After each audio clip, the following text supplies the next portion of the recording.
Welcome everybody, welcome to this video on Read and Lead series. Today we are talking about Accidental Leader by Michael and Harvey. My name is Anil Kumar. What to do when you're suddenly in charge of something. This Accidental Leader by Michael and Harvey talks about ways in which you can devise the organization structure that makes executives and managers fully accountable for their decisions and actions, or that tie their performance to specific goals. So either what they do should be tied to a specific goal, or they should be answerable to everything that they do, every decision that they take, every activity that they perform. So this is what we discuss here. Suppose you are suddenly responsible for something. Something comes and lands in your lap or hand. Suddenly people look at you in a different way. Your friends no longer completely trust you. Your peers look at you with suspicion. Your enemies are working to undercut you. And you are a leader in charge. How do we handle the situation? An accidental leader is someone who is suddenly pushed into being in charge of some results. Anyone can become an accidental leader because this happens suddenly, out of blue. If that happens to you, you will have to redefine success. Learn the expectations of your team members. Listen and promise little. Listen a lot, promise little. Climb the learning curve by going to conferences, reading, visiting other departments, talking to customers, talking to the peers, talking to superiors. Reward people who give you useful information. It is a reward and recognition that prompts people to work in the specific direction. Examine yourself, be honest, know your weaknesses and strength. Go for little victories because eventually they add up. Don't be afraid of anything and don't be afraid of taking charge. Review the company's history, structure, procedures. Tap into the informal information, the rumors, the gossips. Many times your peers may be looking at you as a competitor. Use teams only when they work for you. If they don't work, try something else. Despise business fads, use a decision-making structure that suits you. Your decisions, you are responsible for. Now you are the leader and you have to deliver. To motivate change, create an atmosphere of crisis. Then people will be willing to change because people will recognize if you don't shake up, you will be shaken out. Don't fraternize. Don't fraternize to a large extent. It will make harder to fire them. You should be friendly. You should have a sense of belongingness. You should have confidence and trust. You should be able to influence them. They should be willing to listen to you. But at the same time, don't become too friendly. Because you are here accountable. Earlier, you were part of their team. You were one among them. Now, you are more accountable than them. You are more responsible than them. The management is looking up to you as an accidental leader to deliver the results that they want using the very own people who were your colleagues and friends earlier. Anyone can be suddenly pushed into a situation demanding leadership. A few complications mar what might otherwise seem to a pretty good career move. It may not be a promotion, it may just be accountability and responsibility fixed on you with the same rights but better responsibilities. It's a demanding situation. Most organizations don't train people to encounter such a situation. If there is a succession planning and if you are in the line, it's far better you will have a clue. Else, when you're suddenly pushed to deliver results, to take charge, it might be difficult. You probably don't have a mentor, a coach, because it's very hard to find in this situation. You know that if you screw this up, your history, everybody will talk about you in the negative sense. You really have to move fast. You have to learn fast. You have to deliver fast. You have to count on the small victories that you're going to get by your new actions, new direction. People expect you to deliver. And if you don't get going quickly, it's all a total screw up. Ease yourself. Be at ease. Of course, you don't know much. It's your first day. When you call yourself a stupid or incompetent and argue with yourself, you will remain stupid and idiot. Fill your mind with thoughts of success, the positive thinking. Look at the possibilities, look at the alternatives, look at the scenario that you want to do. Look at the tools and techniques that you have. Look how you can, using the existing team, existing tools, existing resources, take the organization to a situation, into a scenario where you want to be. Don't show every emotion that you feel. You need to be empathetic to understand the emotions and feelings of the people around, your team, your superiors, your competitors, your customers. But don't show your emotions because you are a new leader and If you are too much open, it will lead to further complications. Think through things carefully. You have to know when to scare and when to inspire. Don't be a threat to your team. At the same time, don't be too much of a social and friendly person. Never speak ill of a predecessor. This is the most important rule. Never speak ill of anything that happened in the past. Set your own agenda, set your expectations, communicate and convey well. Tell your team what you want to be done. Give them the task, give them the results expected. Don't tell them how to do it, what to do it, because give them freedom to get it done. Decide what you want to see happen. Talk about what's the result that you expect. Get your staff in agreement with the outcomes, the goals. You are the boss now. Behave as one. Don't let them forget it either. You should remember, and your team should remember that you are the boss and they have to deliver accordingly. If you are scared, remember someone trusted you and gave you this position, so you have to perform and prove to them. Talk to the team, but do not confide everything. Only say those things that take you closer to the goal, closer to the objective. Build trust, build confidence, but don't build friendships everywhere. Are you ready? How do we know? Frowns. People tend to frown when they are unhappy and discontent. So that's a sure figure signal, a fire signal that something is wrong. So if the team is frowning, take note of that. Confusion, clarity, avoid contradictions. Give clarity, give clarification whenever there is a confusion. Don't contradict what you say. People have enough rope. Set limits on the power that people will exercise. Because you are new, you will not be knowing what all they will do with their power.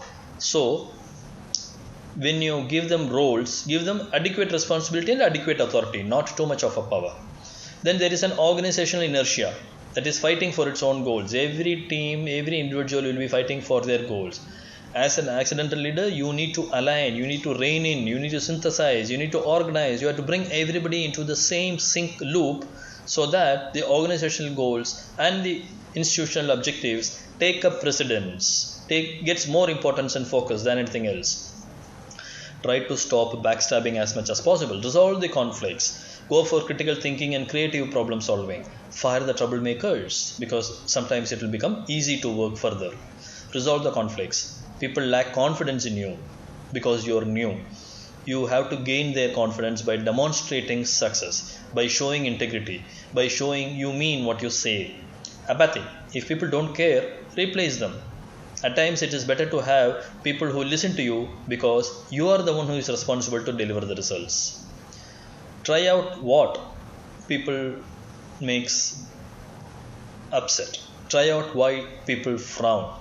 Sometimes it's a matter of individual objective not being met. Help them to have their goals aligned with the organizational goals. Find out what that is and try to find a way to make that person find meaning in the job he does. Sometimes the goals are not clear, so you need to convey properly as to what is expected. When you give a long rope, people hang themselves, or maybe they will hang you, or they will hang around. All this three is wrong.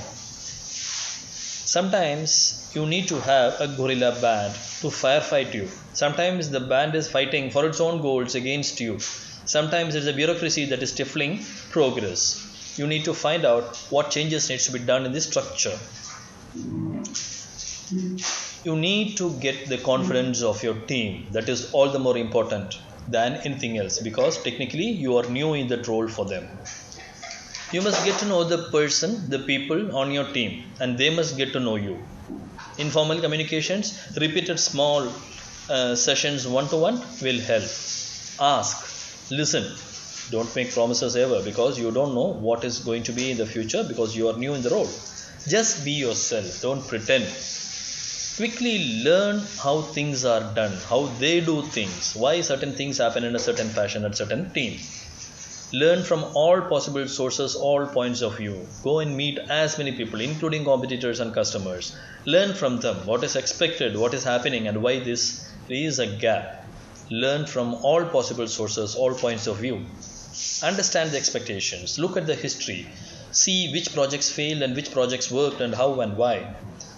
Let the team know you are still the same person, but you are the boss. Let them never forget it, should you never forget it. Be calm. Remind them the team's goals are the team's goals. It will remain the team's goals and it will remain the main focus. Never miss an opportunity to keep your mouth shut. That means listen a lot, talk little, promise little. Nothing is worse than a leader who cannot honor his word. If you say something, you have to get it done at any cost. Each person's tenure in the organization determines how experienced and what he has seen in the organization. Sometimes you need old dogs. Sometimes you are happy with the small pups. What they want from the team is different for each individual. What you think that they expect and what they think you expect may not necessarily be the same. What they believe in, what they doubt, what they fear about, you should know about them. How they work as a team should also be known, because team dynamics, working together, cohesion, synergy, belongingness, all that matters. Many times they will all have a hidden agenda, which is what they will implement at the end of the day. As a team, this is what works. So, make the organizational objective a part of their hidden agenda. What has been each person's most satisfying day, most satisfying job, most satisfying role? When did they have a fulfilling experience at work? If you know about this, you will be able to recreate this for them so that the team will give you their best and you will be successful as an accidental leader. Be humble, be honest with yourself, be honest with others. You can't learn everything in one day. You can't know everything that needs to be known to be a leader. It will take time.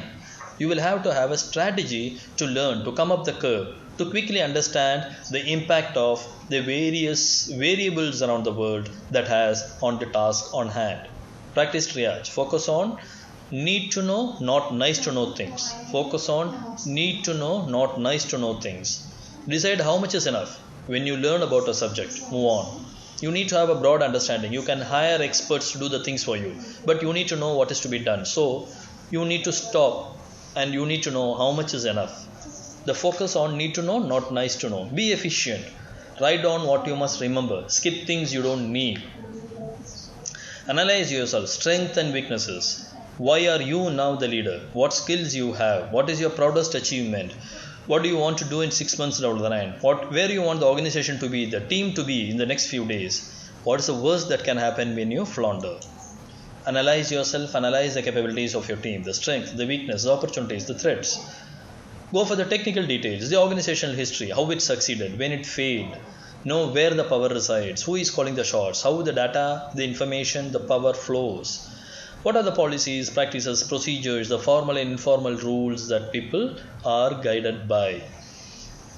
Many things happen by the unwritten rules. Many things happen by not a written instruction. The rumors, the gossips will provide you information.